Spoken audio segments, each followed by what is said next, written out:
ഇസ്തിഗ്ഫാറിന്റെ മഹത്വം. ഇസ്തിഗ്ഫാർ അസ്തഗ്ഫിറുല്ലാഹ് എന്ന അള്ളാഹുവിനോട് ക്ഷമ ചോദിക്കൽ ഇസ്ലാമിലെ ഏറ്റവും മഹത്തായ ആരാധനകളിലാണെന്ന്. ഇത് ഹൃദയത്തെ ശുദ്ധീകരിക്കുകയും ജീവിതത്തിലെ അള്ളാഹുവിന്റെ അനുഗ്രഹങ്ങൾ കൊണ്ടുവരികയും ചെയ്യുന്നു. ഇസ്തിഗ്ഫാറിന്റെ മഹത്വങ്ങൾ. ഒന്നാമത്തത്, പാപമോചനം. സത്യസന്ധമായി ഇസ്തിഗ്ഫാർ ചെയ്യുന്നവന്റെ പാപങ്ങൾ അള്ളാഹു ക്ഷമിക്കുന്നു.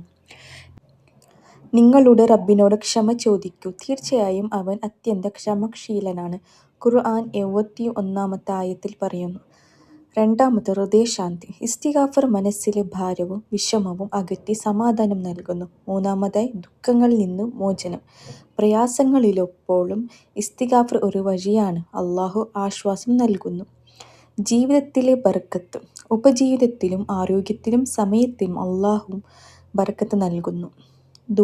ദുആകൾക്ക് സ്വീകരണം. ഇസ്തിഗ്ഫാറോടെ ചെയ്യുന്ന ദുആകൾക്ക് വേഗത്തിൽ സ്വീകരണമുണ്ട്.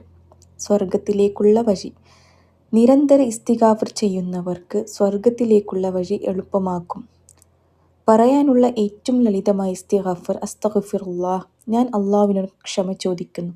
പ്രവാചകൻ സ്വല്ലല്ലാഹു അലൈഹി വസല്ലം പറഞ്ഞു, ഞാൻ ദിവസവും 70 തവണയാണെങ്കിലും അള്ളാഹുവിനോട് ക്ഷമ ചോദിക്കുന്നു. ഇന്ന് തന്നെ ഇസ്തിഗ്ഫാർ ശീലമാക്കാം. അത് നമ്മുടെ ദുനിയാവും ആഖിറത്തും മനോഹരമാക്കും.